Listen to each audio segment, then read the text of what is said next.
जय श्री कृष्णा, राधे राधे। सब पैघ सबके नमस्कार और छोट सबके बहुत रास स्नेह और आशीर्वाद हमरा तरफ से। और चैत नवरात्रि के ढेरों शुभकामना एवं बधाई सब भक्तजन के।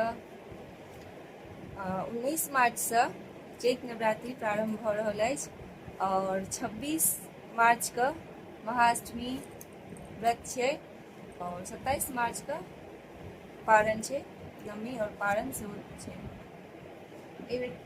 25 तारीख के राइते में निशा पूजा लागि रहल छै और 26 तारीख के महाअष्टमी और महानवमी व्रत दुनू छै और 27 तारीख के पारण अछि।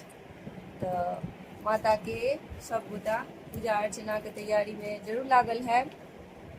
आशा है जे ई वीडियो के माध्यम से जिनका सबके नई जानकारी है उनको सबके पता चलल और जिनका सबके पता चलल हन से सब जरूर कमेंट बॉक्स में जय माता दी जरूर लिखब और माता भगवती के सब गोटा पूजा अर्चना के तैयारी जरूर करते हैं और माता सब पर अपन आशीष बनेने रहे, माता की दया सब पर बनल रहे। राधे राधे।